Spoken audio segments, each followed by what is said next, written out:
kemudian saya berdoa, tanya sama Tuhan, saya minta dibukakan sama Tuhan, karena masalah surga dan neraka ini menjadi polemik, menjadi perdebatan bagi banyak teolog, menjadi pendeta, dan bahkan jemaatnya. Kalau lihat di Facebook, mereka saling nyinyir satu sama lain, ya, tentang surga neraka ini, tentang orang yang dibawa ke surga. Jangan sebut nama nanti kalau dalam pertanyaan tanya jawab, ya, karena kita tidak mau menjelek-jelekan pendeta lain atau kita mau mengkritik gereja lain. Berbeda, ini bukan forum untuk itu. Ada forum yang lain. Tapi kali ini kita sedang mau cerita apa sih yang untuk surga dan neraka yang alkitabiah, bukan yang dari versinya penglihatannya pendeta ini, atau ada pendoa syafaat dibawa ke surga, pendoa syafaat ada nabiah itu dibawa ke neraka, ada siapa lagi yang dibawa ke surga sampai bolak-balik 7-8 kali, misalnya begitu ya.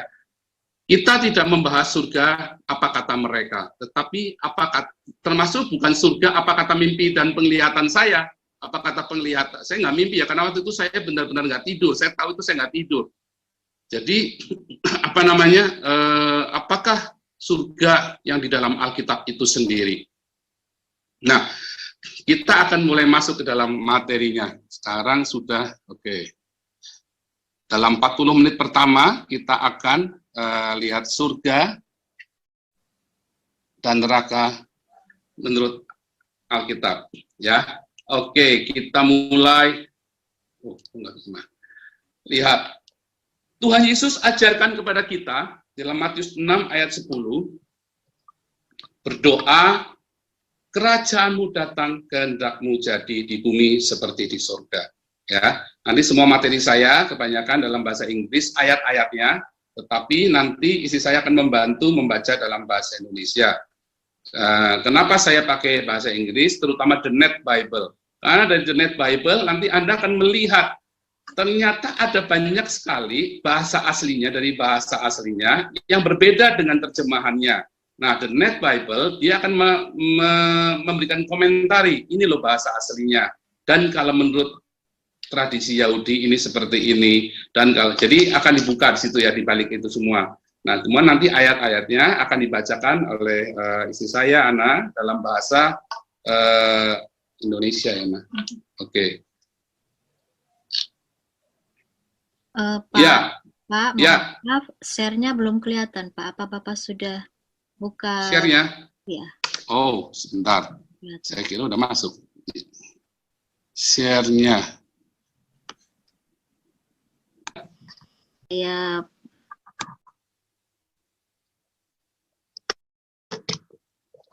Ya, Heavens and Hell ya, materinya kita menyambung kesaksian tadi.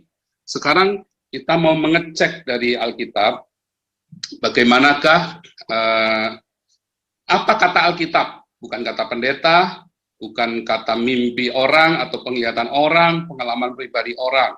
Sebab yang menjadi rujukan kita adalah Alkitab. Paling tidak, ini adalah cara saya memahami surga dan neraka di dalam Alkitab, ya. Nah, Tuhan Yesus mengajarkan kepada kita berdoa, datanglah kerajaanmu, jadilah kehendakmu di bumi seperti di surga. Hari-hari ini kita banyak, selama ini kita mendengar tentang surga dan neraka, istilah surga dan neraka, ya. Kemudian kita menjadi kacau, menjadi rancu tentang surga ini, karena pemahaman kita tentang surga ini berasal dari agama yang sangat kuno, ya, dari agama-agama Sanskrit, ya, agama-agama Babel, agama-agama dari Mesopotamia yang sangat kuno, yang paling tua. Ya, semua agama itu berasal dari Babel, ya, kecuali kekristenan. Bahkan Yudaisme pun berasal dari Babel, ya. Itu nanti di lain kesempatan tentang eskatologi ya, nanti kita kalau ada peminat kita akan bicara itu lagi. Nah, sekarang kita mau tahu apa sih surga, apa sih neraka. terminologinya harus kita ambil dari dalam Alkitab, tentu karena kita seorang Kristen. Kita tidak boleh mengambil terminologi dari KBBI. Kita bukan mengambil terminologi dari Webster. Mengapa? Karena terminologi kita harus dari Alkitab, ya. Kecuali kita dalam terjemahan, nah, kita harus cek yang benar. Nah, kita buka di dalam Kejadian 1 ayat 1 sampai 3. Beresit bara Elohim et hasammayim wa et haaretz. Haaretz hayata tohu wa bohu wa kosek alpanetahum wa ruah Elohim merachefet alpanehamayim. Wa yomer Elohim yehi or wa yehi or. Dalam bahasa Indonesianya, Kejadian 1 ayat 1 sampai 3. Pada mulanya Allah menciptakan langit dan bumi. Bumi belum berbentuk dan kosong. Gelap gulita menutupi samudra raya. Dan roh Allah melayang-layang di atas permukaan air. Berfirmanlah Allah, jadilah terang. Lalu terang itu jadi. Saudaraku, ketika saudara melihat kata pada mulanya Allah menciptakan langit dan bumi. Kata langit di dalam Kejadian 1 ayat 1, kalau saudara buka di dalam King James Version itu, cuman ada satu heaven.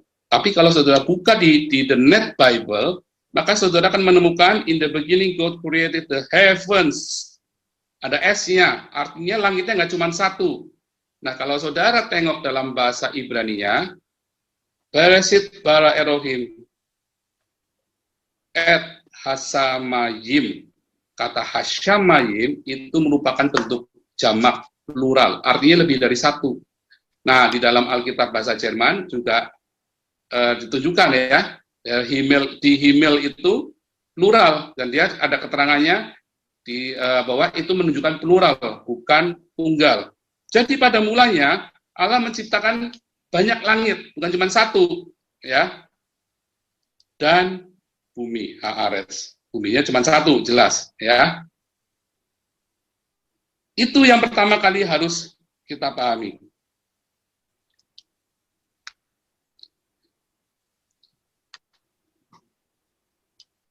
Pertama, kita akan memahami dulu yang cuma satu, yaitu bumi, ya. Bumi itu cuma satu, dan kalau saudara lihat di Alkitab, bumi itu adalah pemahamannya pertama, setan itu, iblis itu, malaikat itu yang memberontak kepada Elohim, dilempar dari paradiso ke haaretz. Haaretz itu bumi, ke bumi, ya. Yang kedua, saudara akan melihat satu kenyataan bahwa Elohim memisahkan semua hal-hal yang begitu bahaya, kata memisahkan air dengan air itu, memisahkan bahaya dari bahaya, ya. God separate the violence. Kata mayim itu artinya juga bahaya di alam semesta. Dan itulah haaretz. Ditulis juga sebagai haaretz, ya. Kemudian Tuhan menumbuhkan tanaman-tanaman di haaretz juga. Ya, jadi kata haaretz itu pertama, setan yang dibuang ke haaretz. Kedua, haaretz tentang universe, alam semesta. Ketiga, haaretz bumi kita. Ya, itu semua haaretz. Nah, kalau saudara melihat di dalam Kejadian 1 ayat 1 tadi, pada mulanya Allah menciptakan langit dan bumi. Sekarang kita mau lihat kata hasamayim atau heavens, banyak langit, bukan cuma satu, ya. Lihat di dalam 2 Korintus 12 ayat 2 sampai 4 di dalam bahasa Indonesia. 2 Korintus 12 ayat 2 sampai 4. 2 Korintus 12 ayat 2 sampai yang keempat.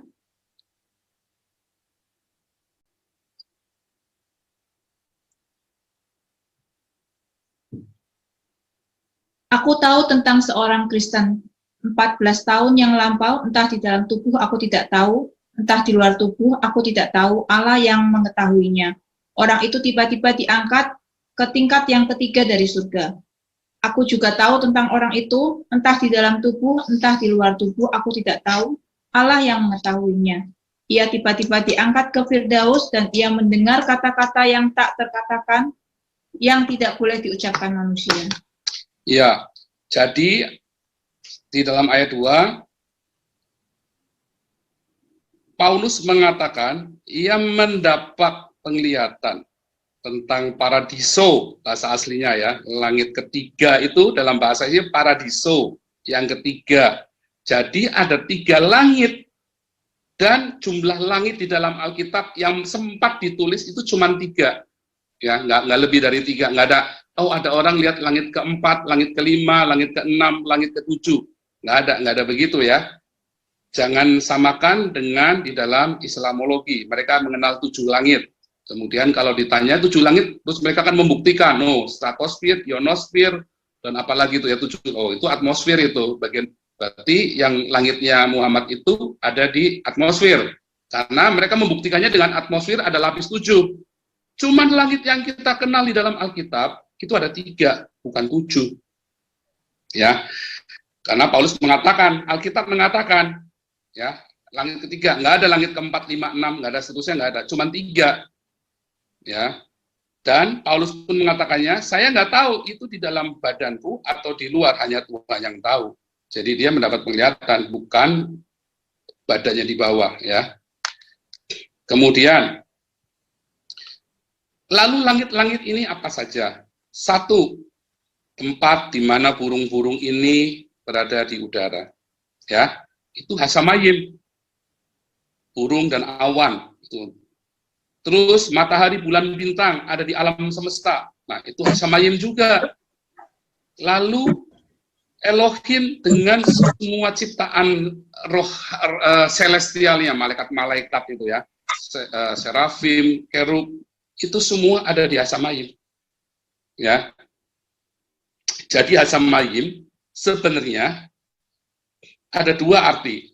Hal yang bersifat jasmania, tetapi juga yang celestial, dan itu dibagi oleh Rasul di Alkitab disebutkan, dan selalu kalau cerita Hasamayim ini, kalau nggak cerita burung dan awan yang ada di langit, Hasamayim ya menggunakannya, atau matahari, bulan, bintang itu ada di Hasamayim, atau bilang Tuhan ada di Hasamayim, Elohim itu ada di Hasamayim, selalu berkata seperti itu. Nanti kita lihat ya ayat-ayatnya. Sekarang kita lihat di dalam Matius 6 ayat 26. Matius 6 ayat 26 mengatakan, nggak usah dibaca ya, bahwa Tuhan mengatakan, kamu lihat burung di udara. Itu dari kata uranon atau Hasamayim, sama ya, burung di udara. Jadi jelas. Jadi Alkitab mengatakan burung di udara. Yang kedua, di dalam Kejadian 1 ayat 14, ya, Tuhan menciptakan semua ya, matahari, bulan itu ada di Hasamayim. Ya. Jadi itu jelas Hasamayim tempatnya matahari, bulan, bintang. Itu ayat-ayatnya tadi. Kemudian,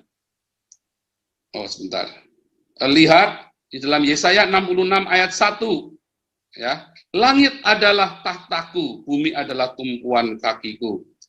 Ya, auton lege kurion, Uranos. Jadi Tuhan berkata, Uranos moi tronos. Langit itu adalah tahtanya. Ya.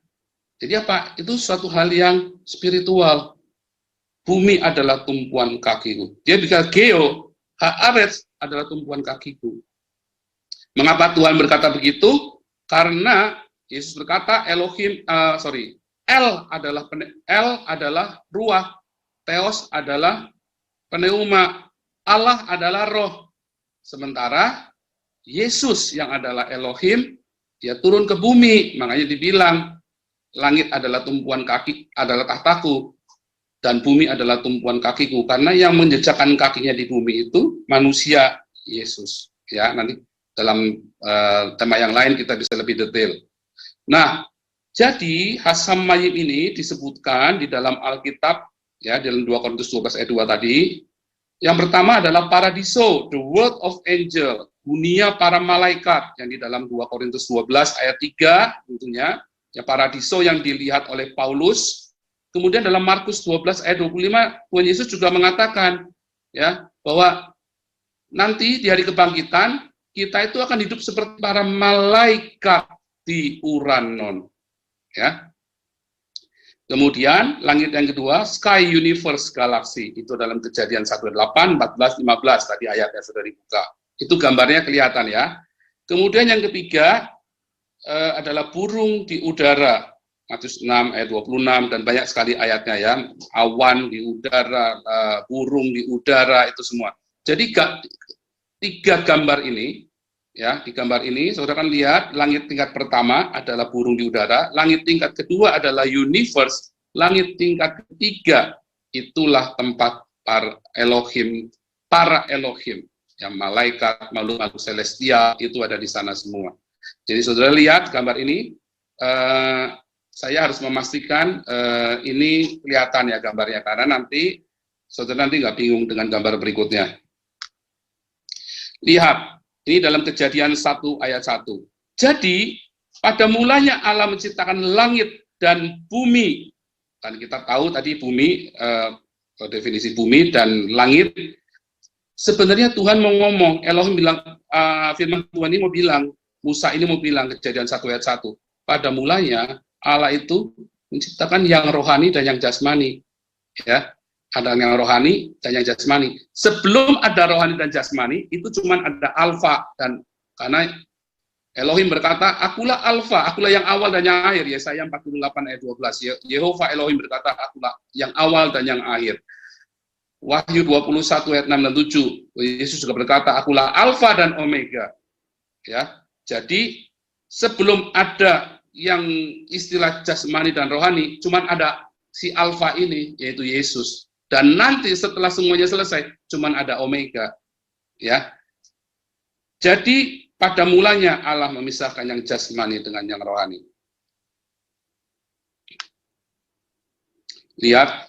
Kemudian sebelum kita masuk Kejadian 1 ayat 2, kita akan lihat di dalam Wahyu 12 ayat 7 sampai ke 9.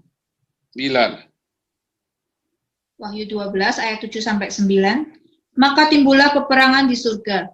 Mikael dan malaikat-malaikatnya berperang melawan naga itu, dan naga itu dibantu oleh malaikat-malaikatnya. Tetapi mereka tidak dapat bertahan, mereka tidak mendapat tempat lagi di surga. Dan naga besar itu si tua yang disebut iblis atau setan, yang menyesatkan seluruh dunia, dilemparkan ke bawah. Ia dilemparkan ke bumi bersama-sama dengan malaikat-malaikatnya. Jadi saudaraku, kalau saudara lihat di Wahyu 12 ini, bentuk tensisnya kan kalau di dalam Alkitab King James dan The Net yang bahasa Inggris kan kelihatan, itu tensisnya adalah past tense. Jadi kalau saudara buka di dalam bahasa aslinya, maka tensisnya adalah auris. Auris itu artinya sekali terjadi di masa lampau, cuman sekali aja. Nah, ayat-ayat ini biasa digunakan oleh orang-orang Islam untuk menyerang kita bahwa nanti di surga kita itu ada perang. Nah, saya kasih tahu saudara, di surga kita itu perangnya itu nggak ada. Perang itu dulu sekali. Karena bentuknya ini auris, artinya terjadi sekali di masa lampau. Mikael and his angels fought against the dragon. Ya, and the dragon and his angels fought back.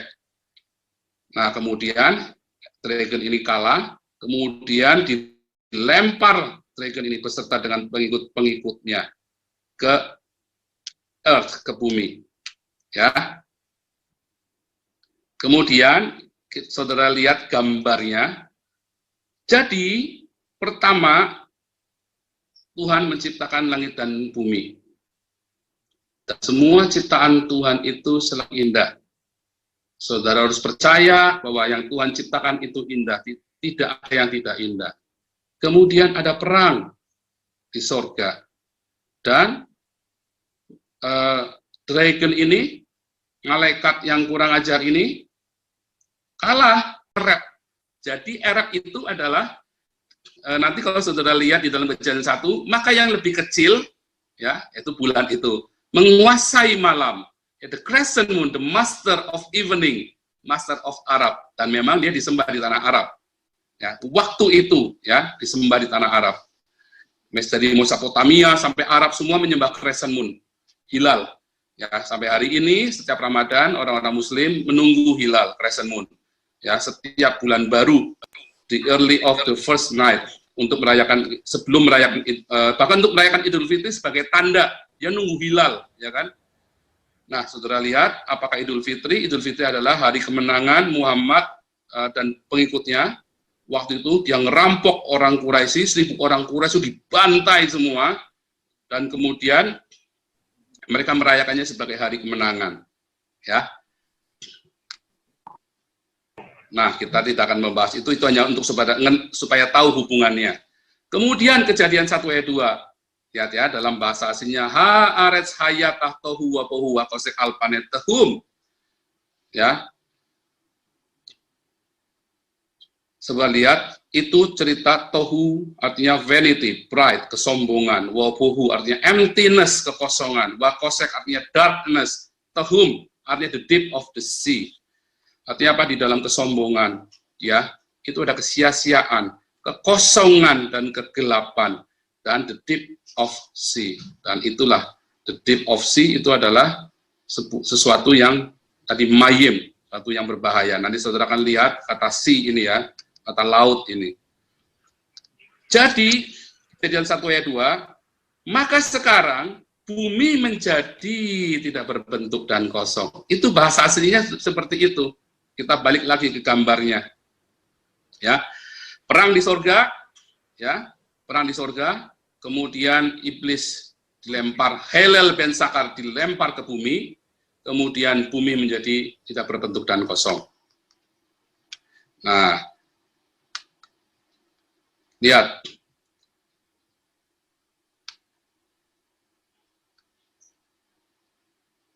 Dalam Daniel 10 ayat 13 dan Efesus 6 ayat 12, itu tentang pangeran-pangeran di udara, pangeran-pangeran kegelapan ya.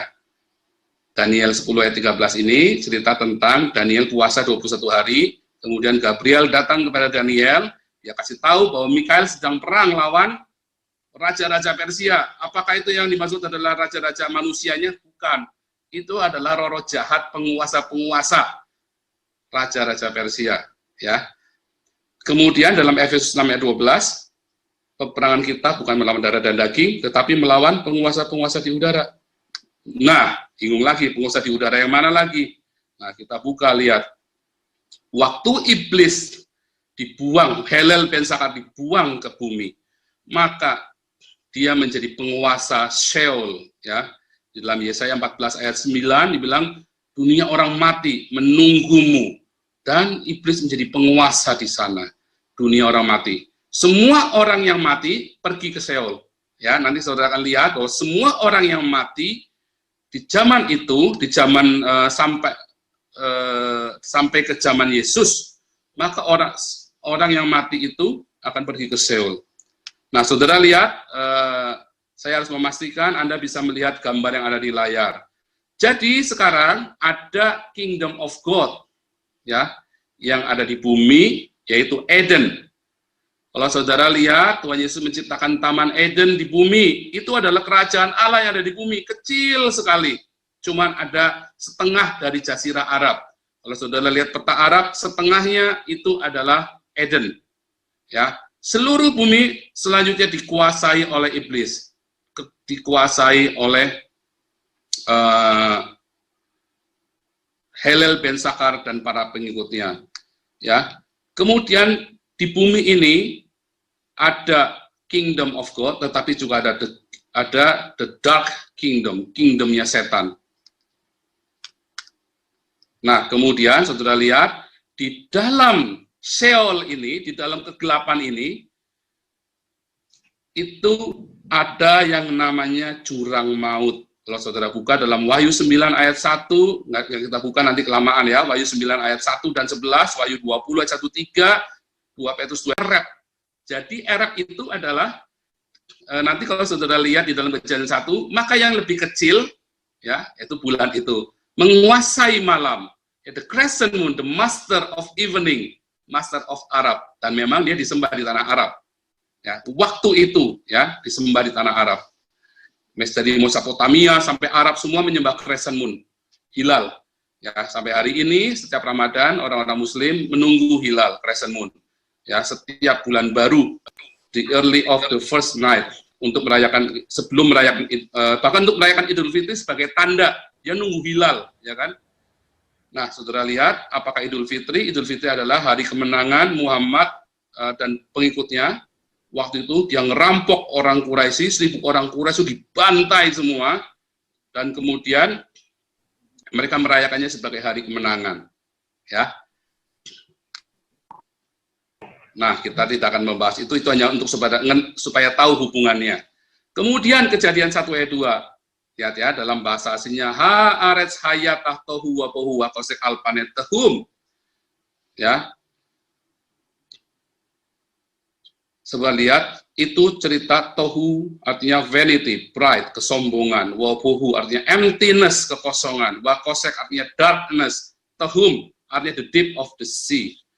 Artinya apa? Di dalam kesombongan, ya, itu ada kesia-siaan, kekosongan dan kegelapan, dan the deep of sea. Dan itulah the deep of sea, itu adalah sesuatu yang tadi mayim, sesuatu yang berbahaya. Nanti saudara akan lihat kata sea ini ya, kata laut ini.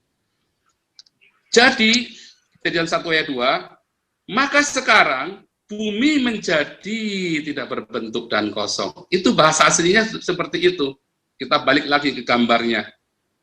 Ya. Perang di sorga, ya, perang di sorga. Kemudian iblis dilempar, Helel ben Sakar dilempar ke bumi, kemudian bumi menjadi tidak berbentuk dan kosong. Nah, lihat.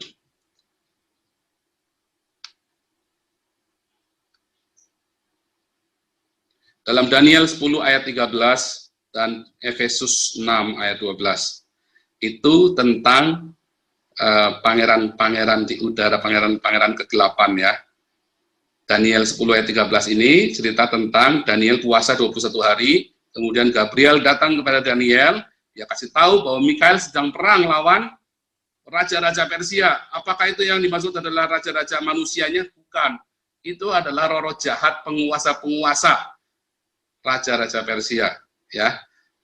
Kemudian dalam Efesus 6 ayat 12, peperangan kita bukan melawan darah dan daging, tetapi melawan penguasa-penguasa di udara. Nah, bingung lagi, penguasa di udara yang mana lagi? Nah, kita buka, lihat. Waktu iblis dibuang, Helel ben Sakar dibuang ke bumi, maka dia menjadi penguasa Sheol. Ya. Di dalam Yesaya 14 ayat 9 dibilang, dunia orang mati menunggumu, dan iblis menjadi penguasa di sana, dunia orang mati. Semua orang yang mati pergi ke Sheol. Ya, nanti saudara akan lihat bahwa semua orang yang mati di zaman itu, di zaman sampai ke zaman Yesus, maka orang yang mati itu akan pergi ke Sheol. Nah, saudara lihat, saya harus memastikan Anda bisa melihat gambar yang ada di layar. Jadi sekarang ada Kingdom of God, ya, yang ada di bumi, yaitu Eden. Kalau saudara lihat, Tuhan Yesus menciptakan Taman Eden di bumi, itu adalah kerajaan Allah yang ada di bumi, kecil sekali. Cuman ada setengah dari Jazirah Arab.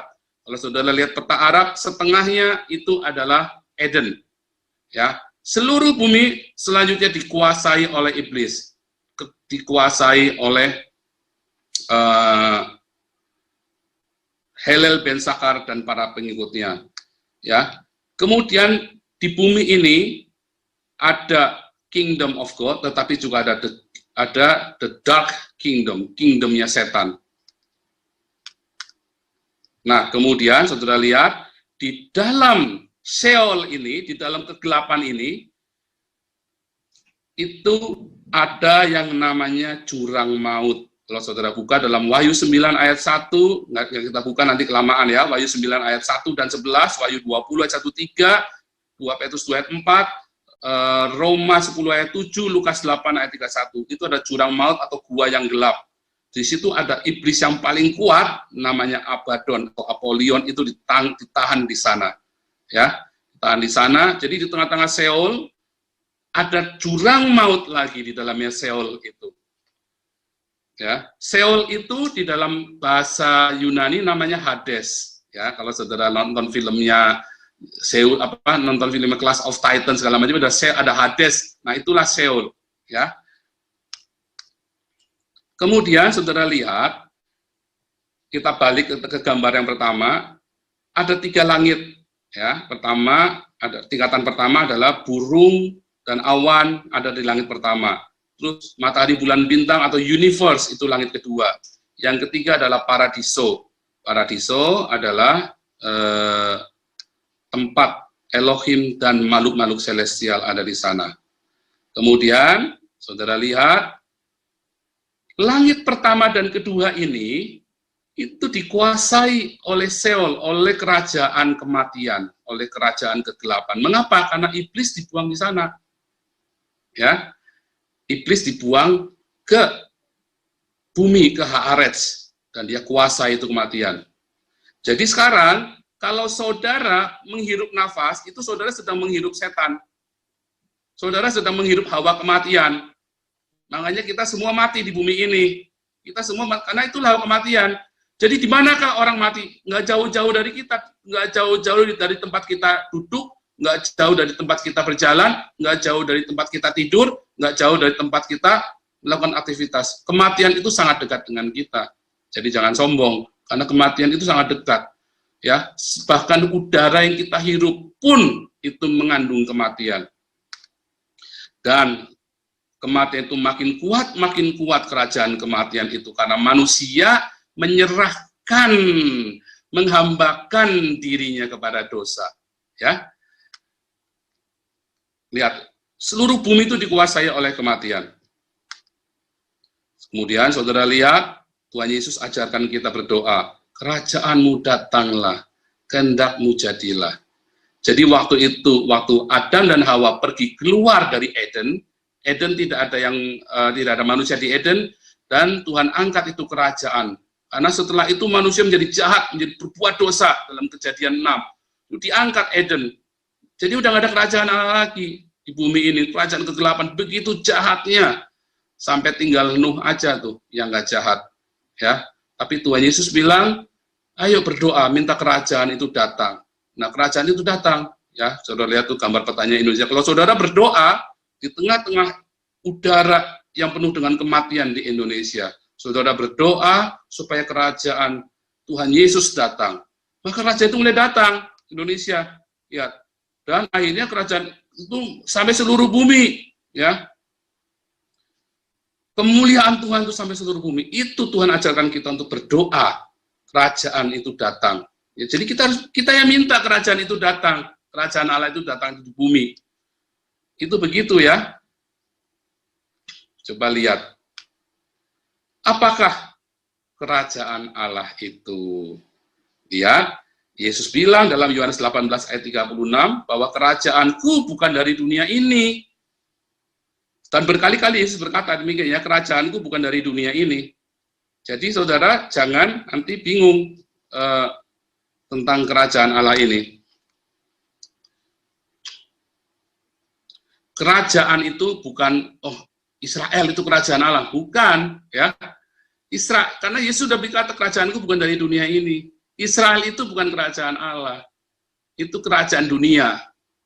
Karena mereka menolak. Waktu di dalam 1 Samuel 8, kami minta raja, kami minta raja. Nah, terus Samuel marah, terus Yehova Elohim dia bilang sama Samuel, mereka nggak menolak kamu, mereka tolak aku. Maka mulailah hari itu mereka mempunyai kerajaan manusia. Ya. Dan kalau saudara lihat, nanti kita ini, ya, kalau kita, Tuhan Yesus berkata dalam Markus 9 ayat ke-45, coba baca ya. Markus 9 ayat 45. Ayat yang ke-45. Dan jika kakimu menyesatkan engkau, penggalah, karena lebih baik engkau masuk ke dalam hidup dengan timpang, daripada dengan utuh kedua kakimu dicampakkan ke dalam neraka. Di situ ada kata neraka, berasal dari kata Gehenna. Neraka berbeda dengan Hades, ya. Kalau tadi itu Hades, yang kerajaan maut itu Hades. Nah, ini neraka. Apalagi nih? Terus di Wahyu 21 ayat 1. Wahyu 21 Ayat 1. ayat yang ke-1. Lalu aku melihat langit yang baru dan bumi yang baru, sebab langit yang pertama dan bumi yang pertama telah berlalu, dan laut pun tidak ada lagi. Nah, tadi ada Hades, ada Paradiso. Nah, sekarang malah ada langit yang baru, bumi yang baru. Terus ada neraka pula, ada Gehenna, neraka. Langit dan bumi yang baru ini berbeda dengan Paradiso. Neraka, Gehenna ini berbeda dengan Hades. Ya, saudara jangan sampai salah. Langit dan bumi yang baru ini bukan Paradiso. Terus, neraka dalam Markus 9 ayat 45 ini bukan Hades. Ya, kalau saudara nanti setelah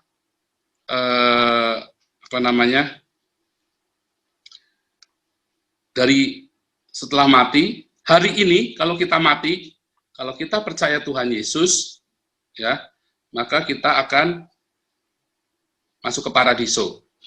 Tetapi kalau kita tidak percaya Yesus, kita akan masuk ke Hades automatically. Nanti saudara akan lihat bedanya